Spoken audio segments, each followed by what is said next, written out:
Spirit Radio Podcasts.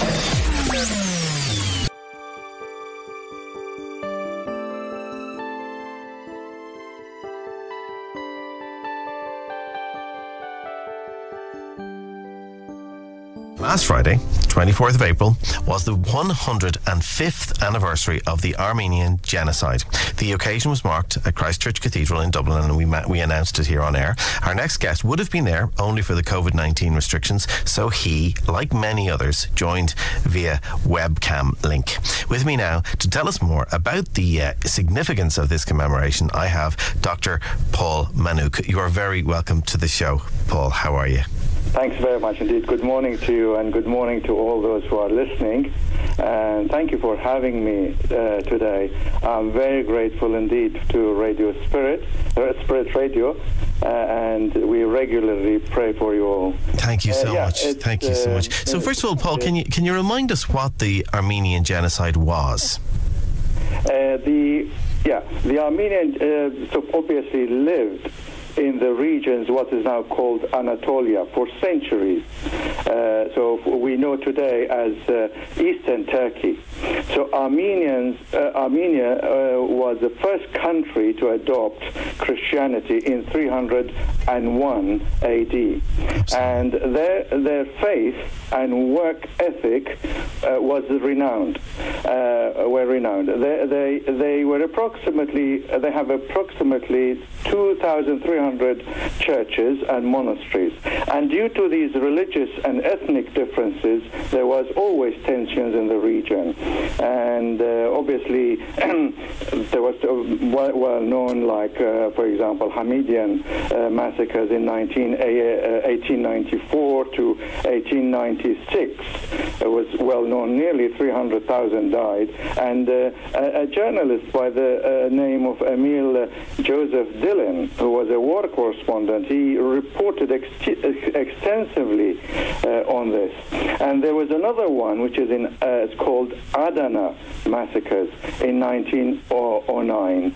And obviously, under the cover of the First World War, Ottoman Turkish leaders, then like Talat Pasha, planned the extermination of the Armenians, and because they form the fifth column, helping the Allies. That's their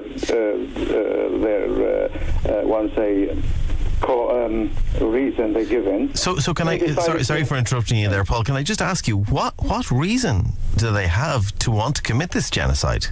It's just really very much of the ethnic and religious. They wanted to cleanse the land. That's what they came. The young Turks, they call them the party, they came with that view. Is exactly like almost you can say the Hitler, the group in which the nationalists, they came to cleanse the land. They did want to cleanse the land from all. And with it, obviously, you had also the Assyrians. Nearly they cleansed it. In fact, Eastern Turkey were full of Armenians, Greeks, and Syrians. Today, you will find very, very few. Wow. It's funny, early in the Christian story it comes. Is that what we would call now the Syriac Church, or is that something else? No. Obviously the Syriac or the Assyrian, the Syriac, the Aramaic, they lived in that area quite. But the Armenians did not have. They spoke Armenian, but they didn't have the script. So when they adopted Christianity in 301, so they felt by 380 that they should have the script, because most of the churches, the services was done either Greek, because on the Greek side, or in the eastern side was the Syriac. Yeah. So they started the venture of creating the script and then translating the Bible, and with it then they translated all the services and everything, so it became really so that is, it's called Mesrop Mashtots, and the Catholicos Saint Bartev.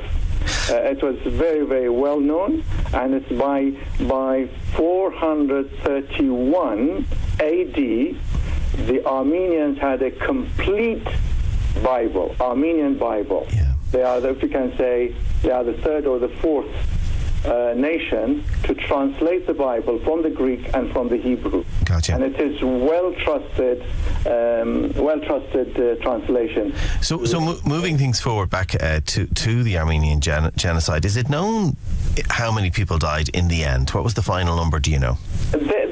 Obviously, the average, they say, is about 1.5 million. Some they say less, some they say more. It's enormous, though. Enormous.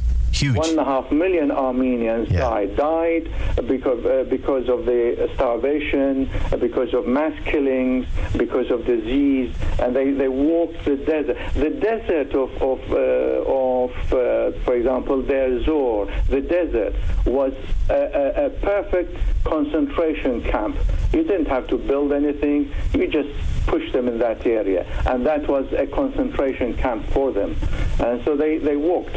And obviously, my father, my family, my grandparents. So how was your own family affected by the genocide?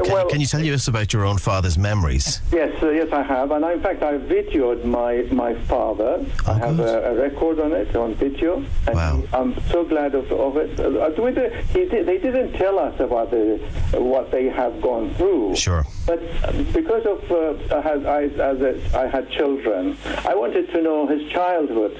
And so with it, he told me all about it, how he was 6 when he said the Ottoman gendarme came and collected all the men from their village.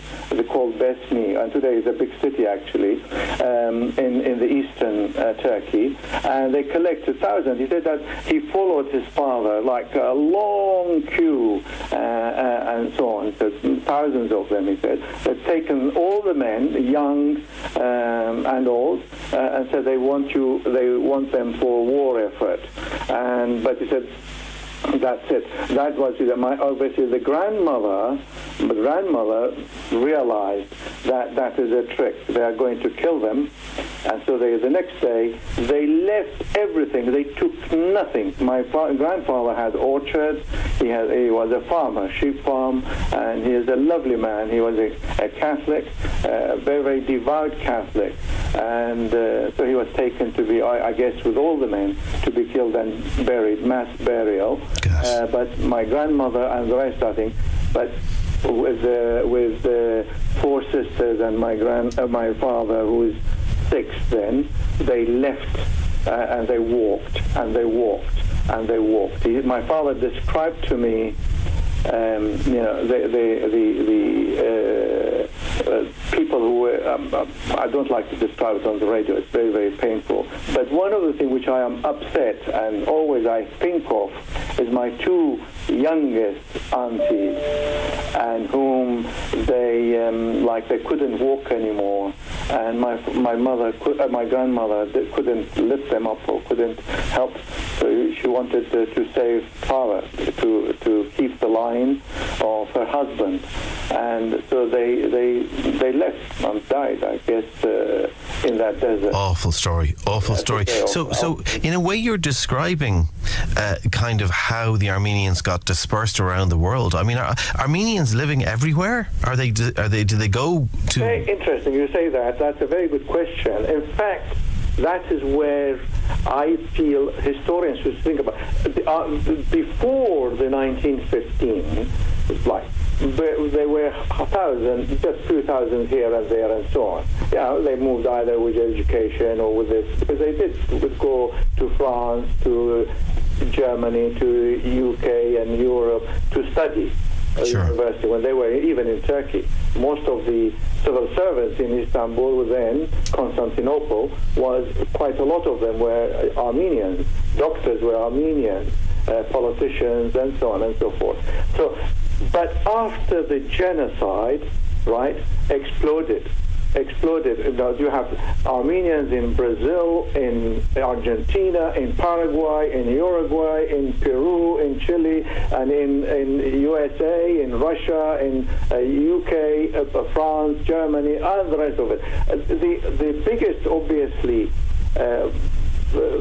population who escaped, obviously in the Middle East, then Lebanon, Iraq, Syria, Egypt, even Sudan and Ethiopia. Quite interesting. And so my parents obviously settled in Iraq.